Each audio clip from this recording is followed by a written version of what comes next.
Bonjour, bienvenue dans cette nouvelle émission Quoi de neuf. Aujourd'hui, je reçois Madame Christelle Etienne. Elle est secrétaire générale de la CGTM FSM CTM. J'espère ne pas me tromper. CGTM FSM CTM. CGTM FSM CTM, voilà. Et elle est aussi membre de l'intersyndicale. Bonjour Madame Christelle Etienne, merci d'être venue à Zouk Télévision. Bonjour Emmanuel et merci de me recevoir. Alors, nous parlons forcément de la grève qui agite en ce moment la CTM. Nous sommes lundi matin. Est-ce que la grève s'est terminée? Est-ce que vous avez repris le boulot? Non, la grève continue en ce moment parce qu'en fait, nous n'avons pas encore signé le protocole et nous avons rendez-vous cet après-midi à 15h en principe pour que le président l'apprécie déjà et qu'il prenne connaissance et pour savoir s'il le signe. Et c'est vraiment à 15h qu'on pourra dire si oui ou non nous avons signé ce protocole, ce projet de protocole.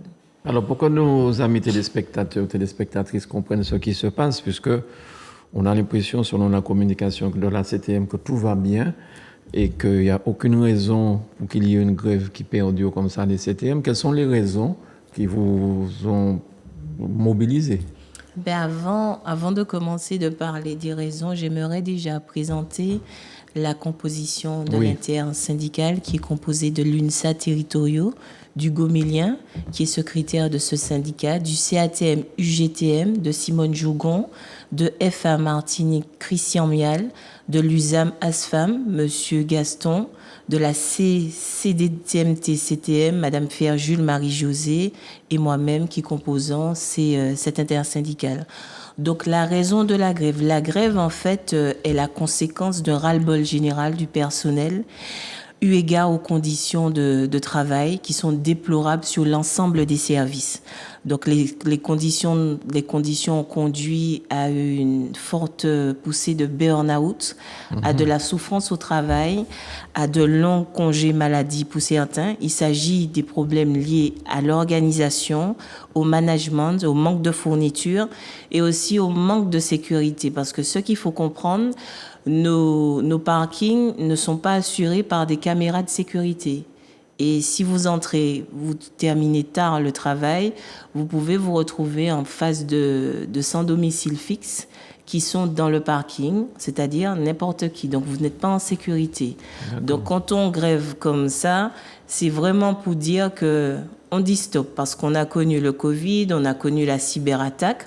On a fait tous les efforts nécessaires pour pouvoir travailler dans des conditions optimales, mais hélas, nous constatons que plus ça va, plus nos conditions de travail se dégradent. Alors, et pour la cyberattaque, est-ce que c'est dans le dos maintenant? Est-ce que tout est redevenu à la normale? Non, il y a beaucoup de logiciels qui ne sont pas encore fonctionnels. Donc là, pour certains, on peut travailler sur Word, sur les logiciels classiques, mais tous les logiciels tels que Civil RH, ces logiciels de ressources humaines ne sont pas encore totalement fonctionnels. Je crois que peut-être que ça va rentrer en ligne de fonction aujourd'hui. Je crois que c'était le 2 octobre que la RH nous avait signalé qu'on pouvait avoir accès, mais on attend quand même puisqu'en fait les choses peuvent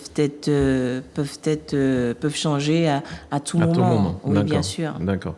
Alors je vous ai interrompu, vous n'avez pas fini d'expliquer les raisons. Oui, je disais en fait qu'en dehors de ce manque d'hygiène et de sécurité et du manque de valorisation du personnel, en dehors de cela, il existe des inégalités de traitement vis-à-vis des collèges et des lycées.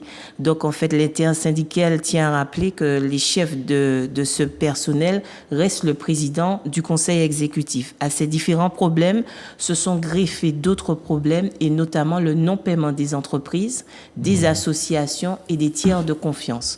Donc, quand vous devez faire face un chef d'entreprise mécontent à une association, donc vous lui dites un jour oui on va vous payer, mais quand ça perdure dans la semaine, dans le mois, il ne comprend plus votre langage alors que vous êtes l'interface de la collectivité territoriale de Martinique. C'est ça, nous avons vu passer d'ailleurs un courrier concernant des agents de sécurité. Tout à fait.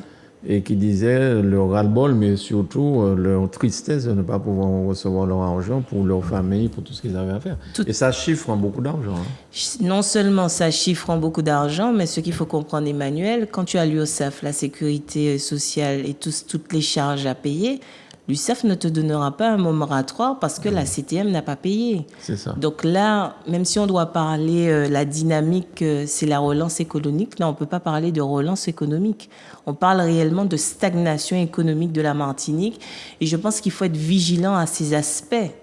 Parce que c'est le chômage, parce que le chef d'entreprise qui ne peut pas forcément payer ses charges est obligé forcément de licencier.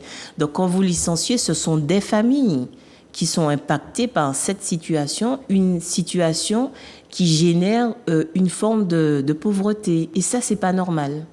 Donc nous devons plus que jamais être attentifs à toutes ces choses parce que pourquoi? Nous sommes une belle île, la Martinique. C'est vrai que nous prônons le tourisme, tout ce que nous voulons, mais si nous devenons comme le Haïti, ce ne serait pas une très bonne chose pour nous. Plus que jamais, nous devons nous concentrer sur l'objectif et aller vers une relance économique et payer les entreprises parce qu'ils en ont besoin. D'accord, d'accord. Donc les revendications, vous en avez parlé déjà un petit peu, mais quelles sont les revendications majeures? Donc, selon l'intersyndical, le dialogue social est un élément de performance économique et sociale. Donc, l'intersyndical a demandé en premier lieu que le dialogue social soit restauré. L'objectif, c'est de mettre au cœur nos collègues et leurs préoccupations et au centre de la négociation, ce afin d'améliorer et d'optimiser la qualité de la vie au travail. C'est primordial. Vous ne pouvez pas sortir de chez vous, nettoyer votre maison et arriver à la collectivité et constater que le ménage n'est pas fait, que ce n'est pas nettoyé, que vous travaillez dans la moisissure, que vous travaillez avec des rats, que vous travaillez... Non, ce n'est pas possible. Ou bien, lorsque vous arrivez, il y a une fuite d'eau, vous prenez votre balai, vous faites ces choses comme si vous n'étiez plus celle qui devait faire son travail, mais vous avez une double mission. C'est ça. Donc, vous êtes obligé d'assurer votre hygiène parce que vous avez entendu quand même la dengue. Vous avez quand même entendu que le Covid revient. Oui. Donc, ce n'est pas négligeable et ce n'est pas non plus responsable d'accepter ces conditions de travail. Aujourd'hui, nous sommes l'interface par rapport à la population. Et il faut qu'aujourd'hui, que la population comprenne pourquoi nous sommes en grève. Parce que nous n'allons pas nous laisser charger d'incriminations, de critiques, de mépris en disant oui, que ce sont les agents, pas les ceux-ci. Non, c'est facile de dire que ce sont les agents qui ne font pas, qui font. Les agents sont investis. Ils ont même investi leur portable à accepter un logiciel sur le portable personnel authentificateur pour pouvoir travailler. Donc, c'est dire comment le fonctionnaire, l'agent de la collectivité s'investit parce que déjà, il aime son travail et il comprend la portée du service public qu'il doit rendre à l'usager. Bien sûr. Quand la petite mamie sort de Saint-Pierre, qu'elle a besoin de déposer son dossier, il faut qu'on sache qu'est-ce qu'on lui dit. Si c'est un tiers qui n'est pas payé par rapport à des enfants qu'elle garde, il faut qu'on sache exactement comment on lui vient en aide. C'est ça la force de la collectivité, c'est pas autre chose. Donc aujourd'hui, nous avons des réponses partielles parce que pourquoi nous avons des orientations partielles. Mais Christiane Etienne, est-ce que le fait d'avoir fait une seule entité avec le Conseil général et le Conseil régional, est-ce que ça n'est pas un petit peu ça aussi la cause? Parce que peut-être que cette administration-là n'arrive pas à gérer 4500 personnes. C'est-à-dire que la collectivité représente un mastodonte, conseil régional et conseil général. Mais le problème, c'est que nous l'avons voté. Nous ne pouvons pas regretter d'avoir mis en place cette institution.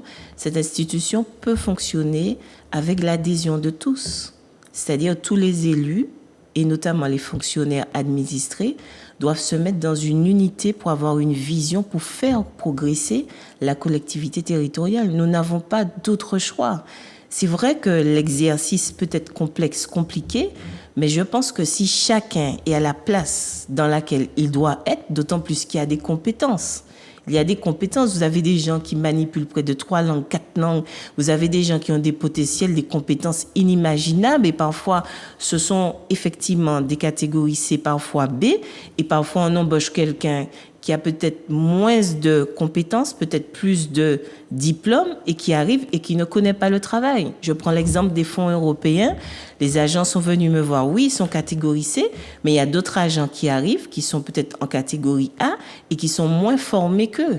À la rigueur, c'est pratiquement eux qui doivent former ces agents. C'est inadmissible parce que le management en lui-même a pour but de faire monter en compétence certaines personnes. Mais si vous les laissez là 10 ans, 20 ans, ça n'a pas de sens pour eux. D'accord. Ça n'a pas de sens en termes de valorisation de personnel, ça n'a pas de sens. Et puis vous avez non seulement des accidentés de carrière, depuis 20 ans, 10 ans, ils ne sont pas promotionnés. Alors, ça et là, on entend certaines choses aussi concernant la CTM, mais il semblerait que certains dossiers sont bloqués par certains DGA qui bloquent un petit peu la situation financière. Ça, ce sont des bouts de couloir, donc je n'ai pas de preuves à apporter à ça. Mais est-ce que vous avez un organigramme et puis est-ce qu'à la direction des DGA, est-ce que ce sont des Martiniquais qui sont à la tête de toutes les DGA? Eh ben, on a une pluralité de personnes qui sont des Martiniquais. Certains ne sont pas des Martiniquais. Mais en fait, ce qui se passe à la collectivité, ils ont quand même des CODIR, hein. Donc, en fait, même si on dit les DGA, ça n'excuse pas parce qu'ils ont quand même des réunions de CODIR avec des reportings qu'ils font à leur directeur général. Donc, on ne devrait pas se retrouver dans cette situation. Il y a bien effectivement un organigramme qui n'a pas encore été totalement diffusé parce qu'il faut dire que le président avait mis une clause de revoyure dans cet organigramme pour le paramétrer en fonction de comment ça allait avancer. Mais aujourd'hui, il faut dire que les élections professionnelles ont été annulées injustement et ça fait qu'on est un peu bloqué parce que cette partie de l'organigramme doit passer en comité social territorial. Donc, si vous voulez, nous sommes dans une impasse. Chaque DGA, c'est-à-dire que la difficulté dans cet organigramme, et les syndicats l'avaient précisé, c'est qu'il n'y a pas de passerelle entre les DGA. Ça veut dire que chaque DGA gère sa DGA.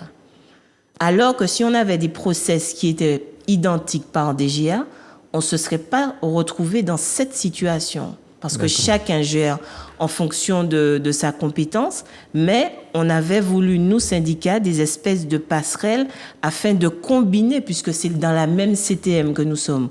Vous avez des agents, par exemple, qui n'ont aucun problème de fourniture de matériel, alors qu'il y en a d'autres qui ont des problèmes de fourniture de matériel, et ça se retrouve encore plus dans les services déconcentrés, décentralisés, par exemple Saint-Pierre, Trois-Îlets, et même sur Fort-de-France. Par exemple, le service social se plaint de ne pas avoir suffisamment de fournitures. Mais pour que la population comprenne bien, nous pas qu'à mettre seulement papier et bic. On se bat pour la sécurité, on se bat pour l'hygiène. Parce qu'il y a des sites qui ne sont pas sécurisés. Vous ne pouvez pas non plus arriver au service de l'insertion, quelqu'un parle plus fort que vous et vous agresse, et puis la collectivité n'assure pas. Il y a ce qui s'appelle quand même la responsabilité de couvrir la protection des agents de la fonction publique. Et ça, on doit en bénéficier, mais tu ne sors pas de chez toi pour te faire agresser à ton travail. Est-ce que le président, le PCE, président du conseil exécutif, est-ce qu'il est au courant de toutes ces revendications-là dont vous nous parlez ce matin? Ah oui, maintenant il est... Oui, tout à fait. Maintenant, il est au courant parce que là, on a commencé la grève lundi dernier. Là encore, on est en grève. Donc, c'est quand même 30 points de revendication où nous avons balayé les problèmes sur l'ensemble des services de la collectivité. Et puis, il faut d'une dynamique RH avec des stratégies, du RICEP, de la CIA pour que les agents aussi se retrouvent, pour qu'ils sachent qu'ils sont valorisés. Il y a longtemps qu'on n'a pas connu une révision du régime indemnitaire, par exemple. Et quand on parle également des inégalités de traitement, on a abordé les points des collèges et lycées. On s'est rendu compte qu'il y a une vétusté de certains collèges, mais pour, par exemple, le lycée Shelcher, qui est un lycée tout neuf, il y a plus de personnel que de parking. Et ce n'est pas seulement ça, il y a une belle cuisine, magnifique cuisine, mais jusqu'à maintenant qui n'est pas opérationnelle. Donc, il faut que la collectivité territoriale arrive à l'achèvement des travaux pour le lycée Shelcher, parce que jusqu'à maintenant, le lycée Shelcher reçoit les repas de la demi-pension d'un autre établissement. Donc, il n'est pas encore autonome. D'accord.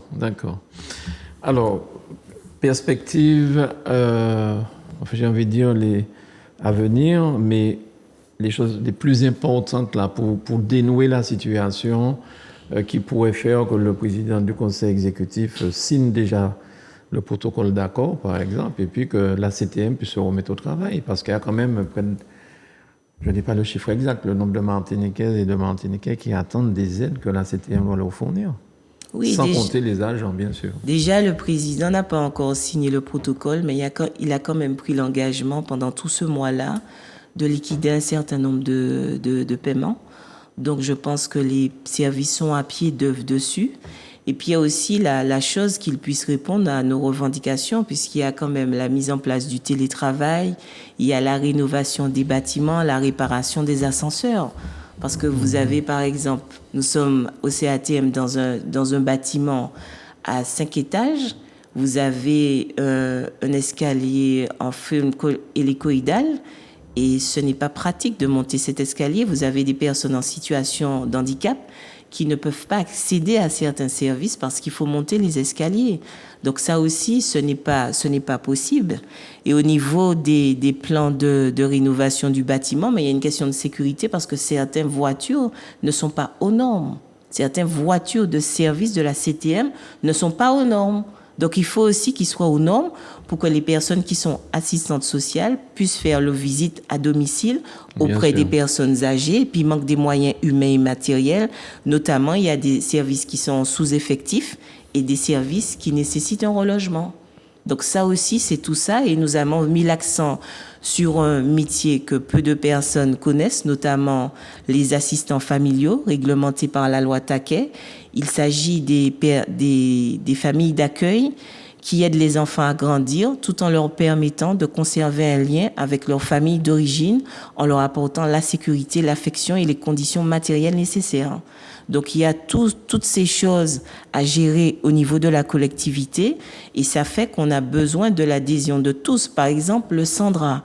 Le Sandra, c'était un centre d'accueil pour les femmes battues. À aujourd'hui, on ne sait pas ce que le Sandra devient. Donc il faut qu'on mette l'accent sur plusieurs choses.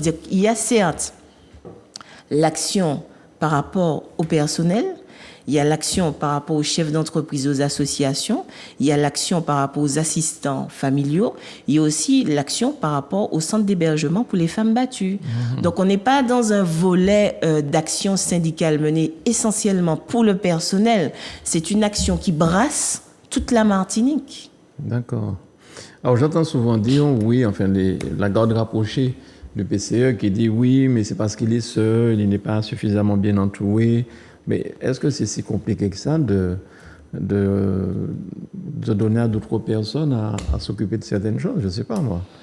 C'est-à-dire, moi, je n'arrive pas jusqu'à maintenant à comprendre où est-ce que ça bloque, parce que dans une collectivité, vous avez un président et un directeur général des services. Le président, il prend des décisions et c'est au directeur général de pouvoir appliquer certaines décisions et de faire fonctionner l'administration. Aujourd'hui, on a beaucoup de mal à comprendre où est-ce que le bas blesse.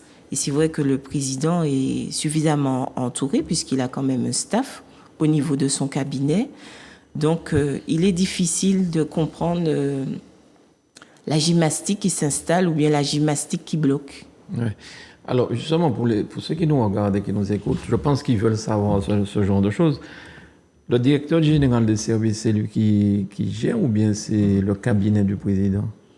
Légalement, je veux dire, en tout cas. Légalement, le directeur général des services s'occupe de l'administration, c'est-à-dire des DGA et notamment des agences. C'est-à-dire que c'est lui qui fait ses CODIR et je pense aussi qu'il a des réunions avec le président. Mais je pense qu'il faut une connexion, c'est-à-dire c'est un système, non pas dualité, il n'y a pas de dualité entre eux. Normalement, il devrait avoir une forme de complémentarité pour que les choses, pour qu'on soit dans des moyens, dans du résultat, dans l'optimisation, dans la faisabilité, et puis dans une traduction, une fluidité qui permette à la collectivité de fonctionner convenablement. Alors cet après-midi à 15h, donc réunion avec le président. Cet après-midi, réunion à 15h avec le président parce qu'en fait, le protocole qu'on avait reçu nous avons voulu quand même qu'il soit retranscrit fidèlement, mais nous avons remarqué qu'il y avait nos revendications n'étaient pas fidèlement retranscrites et les engagements pris par le président. Donc, nous avons envoyé un premier mail. Ça a été pris en compte, mais on s'est dit, si on doit tout le temps envoyer des mails, donc on prend en charge l'intégralité de la rédaction avec l'intersyndicale. Et on a fini bien tard puisqu'on a bossé dessus. Certains sont encore en train de travailler pour la relecture, pour savoir s'il y a des coquilles ou pas, pour soumettre à l'appréciation du président, pour savoir s'il signe, s'il amende, comment il réagit par rapport à cette rédaction, tout en sachant qu'on a quand même gardé la matrice, mais on a harmonisé les choses avec des items, en faisant un tableau, vraiment quelque chose de vraiment beau. Christian nous a proposé des petites choses vraiment sympas, donc on a fait des choses vraiment remarquables et vraiment présentables, quoi.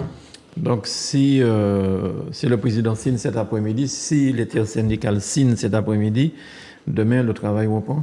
Oui, le travail. Un laps de temps? Non, c'est-à-dire que c'est une grève suspensive, puisqu'en fait, il y a plein de délais dans les chantiers, parce qu'il y a des décisions qui peuvent pas encore être prises par rapport aux élections professionnelles, puisqu'on a des élections bientôt. Mais en fait, suspension de la grève pour déjà permettre en toute responsabilité de l'intersyndicale qu'on paie les entreprises. Parce que si le service des finances ne fonctionne pas convenablement, il faut que quand même qu'on ait une mise en action de ce protocole pour qu'on voit comment en fait il est harmonisé en toute cohérence par rapport aux échéances qui ont été données par le président. Et c'est là qu'on verra si en fait quand vous signez un protocole comme celui-là, la vigilance est d'ordre. Parce que la grève c'est une chose, mais tout syndicaliste, en tout cas, c'est que c'est pas parce qu'il a signé un protocole, c'est là maintenant qu'il doit être vigilant par rapport à tout. Et si jamais tout cela n'est pas respecté? Si jamais, enfin, je préfère espérer que tout cela soit respecté. Parce que le président nous a écoutés, il nous a entendus, il a manifesté une volonté de régler les problèmes. Donc pour l'instant, on espère que tout puisse rentrer dans l'ordre. Bien. Merci beaucoup. En tout cas, je l'espère pour les Martiniquais, les Martiniquaises qui nous écoutent, hein, nous ne sommes pas très loin de la rentrée scolaire. Hein. Il y a plein de choses.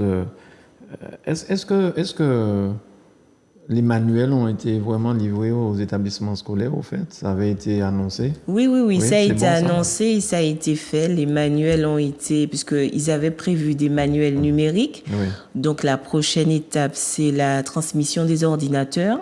Donc, effectivement, le président s'est engagé à prêter des ordinateurs aux élèves de la seconde jusqu'à la première, il me semble. Donc, il me semble que ça va se faire.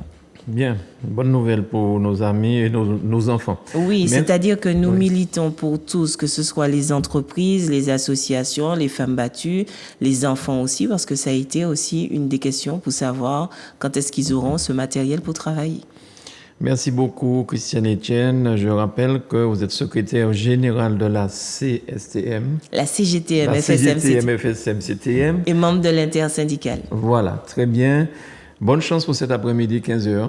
Merci beaucoup, Emmanuel, et merci de m'avoir reçu sur ton plateau. Et merci pour les Martiniquais qui ont pu mieux comprendre le problème que nous avons au niveau de la collectivité. C'est pas qu'elle nous parle de travail basote, nous commander meilleures conditions pour nos travail, pour un service public optimal.